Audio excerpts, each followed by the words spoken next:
اهدنا الصراط المستقيم. Ustadz mau tanya, apakah bid'ah termasuk dalam dunia juga? Tidak, perkara dunia bukan bid'ah ya.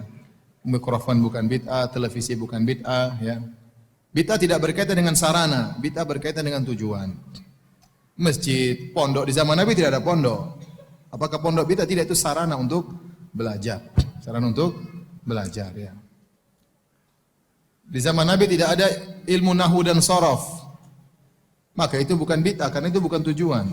Itu hanyalah sarana untuk belajar bahasa Arab supaya mudah memahami Al-Quran dan Sunnah. Di zaman Nabi tidak ada ilmu jarh wa ta'dil, ilmu tentang kredibilitas para perawi, mengetahui kredibilitas para perawi. Di zaman Nabi tidak ada karena tidak perlu para sahabat dengan langsung hadis dari Nabi. Di zaman sekarang ada ilmu tersebut untuk memeriksa rawi ini thiqah atau dhaif, tapi itu sebuah adalah sarana. Di zaman Nabi tidak ada jembatan, jembatan digunakan untuk kebaikan, enggak ada masalah. Saya sering sampaikan contoh seperti masalah tasbih. Kita dalam banyak hadis ada zikir-zikir yang harus dihitung. Atau seorang bebas yang ingin berzikir berapa kali terserah, mungkin saya hitung hari ini 100 200 lama tidak dia meyakini sesuatu. Ya. Tapi ada zikir-zikir yang perlu hitungan.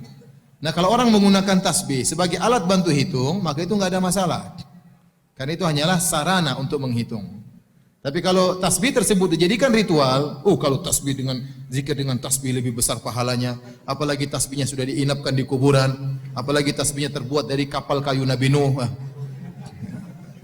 Saya pernah ditanya begitu, Ustaz, bagaimana hukum tasbih yang terbuat dari kapal kayu Nabi Nuh? Dari apa? Kayunya kapal Nabi Nuh. Ini gimana ini? Sudah kapal Nabi Nuh dirusak lagi dibikin apa? Tasbih ya. Tasbih taruh gantungan, jadikan buat apa? Jadi apa? Digantungan, dikalungkan. Ada orang seperti itu, tasbih jadi kalungkan. Enggak perlu. Itu berarti bukan jadi sebagai sarana lagi. Ya. Tasbih besar-besar begini buat apa? Tasbih kecil yang penting besok bisa buat apa? Hitung. Enggak boleh tasbih panjang sekali. Enggak perlu. Yang penting bisa. Kalau enggak ada tasbih pakai yang ini juga, digital boleh. Itu kan alatnya fungsinya untuk apa? Menghitung. Ada tasbih, saya lihat besar. Saya bilang, ada lagi yang lebih besar enggak? Katanya enggak ada, ini paling besar ya. Zikirnya subhanallah, subhanallah, subhanallah. Ya udah begini aja penting subhanallah, subhanallah. Jadi beda antara sarana dan tujuan, beda antara dunia dan masalah agama.